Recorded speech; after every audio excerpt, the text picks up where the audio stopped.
Hi, in this video I'll help you get to know your car a little better. At the end of this video I've put together a straightforward infographic that summarizes all the key points. Like, subscribe and comment below, it really helps.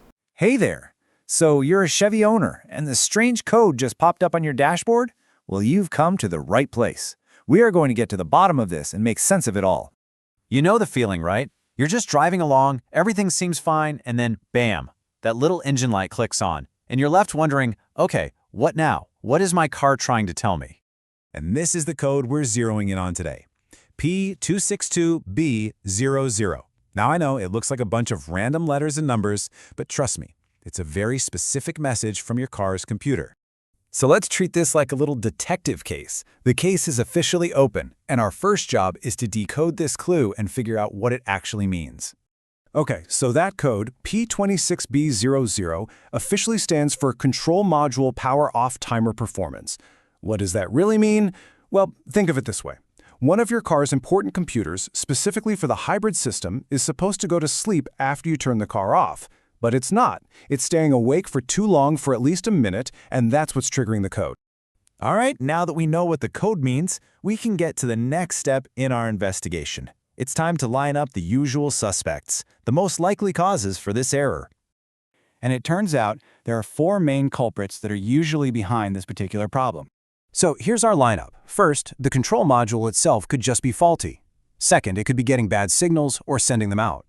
Third, there might be a power issue, like low voltage. And finally, it could be something as simple as the software being out of date. Okay, the suspects are in place. Now let's dig in and examine the evidence for each one. We'll go through them one by one to figure out what's really going on and how to fix it. Let's start with suspect number one, a faulty control module. You know, sometimes the problem is exactly what it looks like. The computer has basically run a self-check and found an issue within its own hardware. So, your first move here is to do a good old-fashioned visual inspection. Before you even think about replacing the whole module, you gotta get your eyes on the wiring and connectors. Look for anything that looks off, any frayed wires, any green, crusty corrosion. You'd be surprised how often a simple cleaning or a quick repair can solve the whole thing. All right, next up in the lineup, incorrect signals. This is basically a communications problem.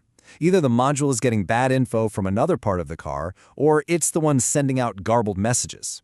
And here's the bottom line on this one. If you've already checked all the wiring and everything looks physically okay, but the signals are still messed up, well, chances are the problem is coming from inside the module itself. And at that point, replacing it is usually the best way to get all the computers in your car talking to each other correctly again.